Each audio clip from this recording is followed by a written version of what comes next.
大家好，我是时尚博主卡姐卡米拉，你们的卡米拉。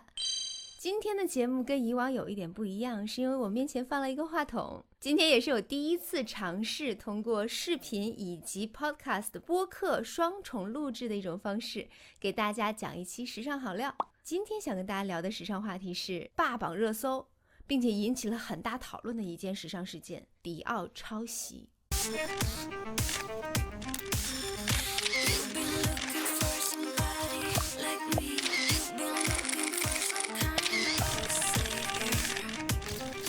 如果你没有看新闻，那我先给你讲讲怎么回事哈。7月14号，就有网友提出质疑，2022年早秋迪奥的一件黑色的半裙被疑似抄袭了中国的传统设计马面裙。对于很多的听众或者是网友们来说，马面裙长什么样子啊？中国传统的马面裙的设计呢，一般为2片式，前面是光面，就很像马的这个鼻子，左右两侧打褶，是一种罕见而典型的裙型。作为一个在时尚圈工作这么多年的人，我见过了很多的品牌互相去抱怨说谁抄袭，但是时尚的问题在于它很难的去界定设计款式的抄袭的这个概念，以至于有一些投机取巧的人就很容易钻这个空子。但问题是说，如果迪奥没有去强调这是他们自家的设计，或者说迪奥就大大方方的说这个设计的灵感源自于中国的马面裙，我个人认为都是没有问题的。但迪奥不单单没有给中国，没有给马面裙一个 credit， 那么还在官网上面光明正大的写着标志的迪奥轮廓。不单单是在中国的官网，搜索了一下日本的官网、英国的官网，直接翻译过来都是同样的意思，这个就有问题了。我们随便在橙色软件上面搜一搜汉服，都能找到类似的单品，就算你没穿过，我相信多多少少你一定见过。马面裙又名马面褶裙，追溯到宋代，是为了女子方便骑马或者骑驴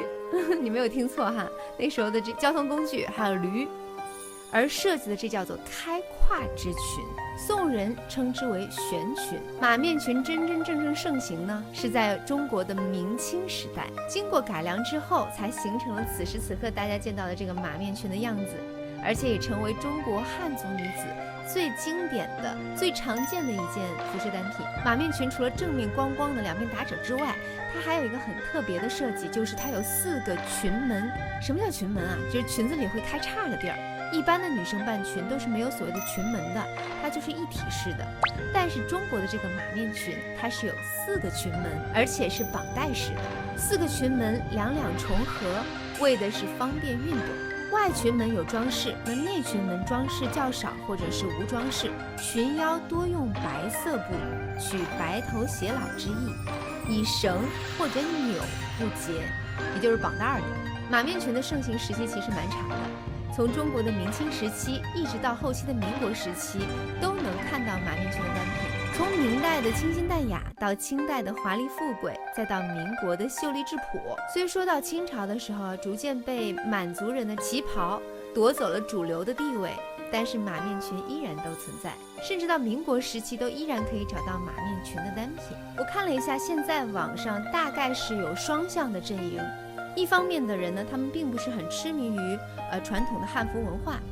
而且他们也觉得，有什么大惊小怪的呀？服装设计里面总是抄来抄去的嘛。再说了，这个马面裙他们又没有申遗，他又没有申请专利，我们没有办法告人家抄袭的。这话呢，说的有对的地方，但有不对的地方。我们先说对的地方哈，确实因为这件传统的中国服饰单品没有进行申遗它达不到申遗的标准，也没有申请专利，因为它毕竟不属于任何一个品牌，从法律上来讲是没有办法去告对方抄袭的。但是如果你说随便吧，就这样算了，那当然也不行。就是因为这个马面裙没有进行申遗，也没有版权保护，这时候如果迪奥第一个注册下来这个裙型的话，未来如果我们穿着传统的马面裙，甚至有可能被迪奥告抄了他们的单品。自家老祖宗传下来的东西不单单不能保住性命，反而有可能会被反打一耙的话，那这事情是不是严重了呢？而这件事情真的要想说的有理，正确的说法应该是迪奥文化挪用了我们中国的传统服饰单品马面裙，这个英语单词叫做 culture appropriation， 这个词在西方的法律里面就严重了。而且后面我真的上网查了一下资料，我会发现类似的文化挪用的现象对于迪奥已经不是第一次发生了。曾经呢，宝莱坞的明星 Sonam Kapoor 就穿着迪奥2018早春系列的印花裙登上了 Elle India 的封面，结果就被印度的广大网友发现，这件衣服明明是抄袭于印度设计师 Arijit Sen。我希望我发音是正确的啊，我把它标准的名字打在旁边。这位设计师2000年被 People Tree 设计的一件单品，而 People Tree 是在印度一直致力于支持本土设计师和民族手工艺的一个机构。迪奥还有另外一件单品啊，也是某一年的早秋系列，被爆出抄袭了罗马尼亚比霍尔地区的传统服装设计。国外媒体对此评价用词也是 copy， 就是复制。当然，这个 copy 还是来自于国外媒体。迪奥品牌官方可是只字未提，这件事情真的激怒了罗马尼亚很多的老的手工艺者。在罗马尼亚的比霍尔地区，有很多的手艺人和艺术家，他们一直非常尽心尽力、非常努力的去推崇自己的文化。这一次抄袭对他们来说打击是致命的。我们的文化被抄袭，但是只字未提，没有得到尊重。大家最终买单的是为了迪奥这个奢侈品品牌买单，品牌也并没有反哺我们地区。我们这边的工匠人被关注点却非常非常的低。这事情我觉得结束的相对比较漂亮，当然不是从迪奥方，而是这些罗马尼亚地区的手工艺匠人们，他们自己干脆出了一个品牌，就叫做 Bihor Couture 啊，比霍尔的高级定制。他们甚至自己都登上了时尚杂志的封面，只为了给自己的文化、自己的传统能够引起更多的人的关注。最终，这个品牌所有的销售，很高一部分的利润都会反哺到当地的传统手工艺匠人身上，以更好的保护他们的传统文化不被流失，而且能够更有效的传承下去。截止到目前为止，我依然没有看到任何的新闻报道说迪奥官方有对比霍尔地区的手工艺匠人致敬。这次国内发生这个马面裙事件，迪奥官方也没有给出任何的正面答复，只是从官网上面把这件单品下架了，海外的其他官网上依然在销售。如果你还是没有办法能理解这事到底有多严重，我们可以反向去思考。举个例子，那比如说我们中国，财大气粗，我们创立了自己的一个品牌，叫做 China。而 China 这个品牌呢，发展的非常的强大，已经成为了世界顶奢的奢侈品品牌。而迪奥这个牌子呢，虽然曾经推出了 New Look， 也就是 bar suit 以及伞形裙的设计，引起了当时的一波热潮，但是呢，后面没落了，没有人再记得这个牌子了。若干年之后，我们 China 这个牌子直接拿过来了这个 New Look 的设计，做了一个一模一样，换了块布料，换了个颜色的一套装，并在官网上写下这是我们 China 的标志性设计。你想想看，如果迪奥老先生要知道这事儿，是不是棺材板都顶不住了？唯一的区别不同在于，迪奥的设计是商业品牌的设计，而马面裙是中国传统服饰单品，它所代表的意义已经不单单是某一个品牌，而代表的是中国的历史。这时候可能也有网友会站出来说，哎呀，但是你也知道嘛，这个是设计师们经常借鉴来借鉴去的。海盗爷最风光的那几季，不也是一直在把各国的文化元素都应用到他们的高定设计里面吗？东方元素也没少用啊。虽然说当年海盗爷确实用了很多东方的元素，比如说旗袍的单品呀，同时又结合了迪奥标志性的剪裁，以及一些非常大胆夸张的首饰搭配，形成了迪奥的高定风格。但问题就是，海盗爷当年是光明正大的告诉大家，这些灵感都来自于我到处旅行收集过来的当地的时尚元素。我这一季就是以中国为灵感，我下一季就是以印度为灵感。所以你可以看到这里面我借鉴了很多中国和印度的元素，人家是承认的。这样的借鉴其实对于我们而言是应该更加敞开怀抱欢迎的。因为通过这些顶尖大牌的实力，让世界更多的人，时装爱好者们能够对于中国的传统文化产生兴趣。只要他们知道这个来自于哪儿，根源是什么，但是品牌明晃晃的借鉴了这个设计就挪用了这个设计，但是又不肯承认，还非拍着胸脯说是自己家设计的。说到这儿呢，我相信很多人一定很好奇，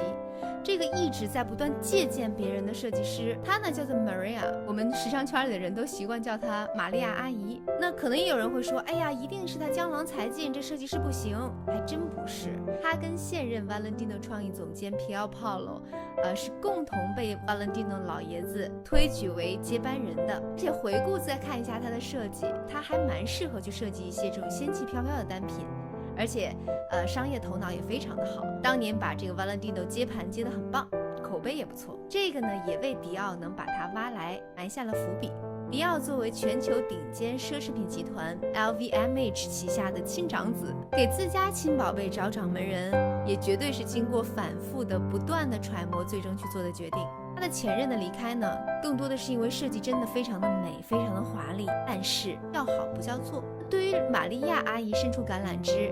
意图就非常清晰了。一方面呢，它的设计应该多多少少跟迪奥的这个灵魂相差不远。另外的话呢，就是它一定商业头脑会更强一些。玛利亚阿姨上位这几年呢，她真正达到了 LVMH 集团对于迪奥品牌在这个位置的人选的一个 KPI。迪奥的业绩在这样的情况之下这么大体量的情况之下，依然能够连续的增长。但是说回到设计上边，怎么说呢？就是被我们评价为五彩斑斓的无聊。为什么说五彩斑斓呢？迪奥秀场上面已经不再只是有传统的那些经典单品了，甚至某一年的迪奥秀场还出现了羽绒服，就是格外的接地气。你们喜欢什么，我们就卖什么。好多迪奥的忠实拥趸者这几季看完秀场之后都崩溃了。真正印象深刻的几个设计很好的热卖单品，也都是炒冷饭。是的，玛利亚阿姨不单借鉴挪用其他国家的传统设计之外，自家的经典单品、热卖单品也一直没断了她的借鉴。比如说海盗爷时期推出的马鞍包。对于这个事件，我个人的态度是真的非常失望。首先失望在于，作为一个中国人，我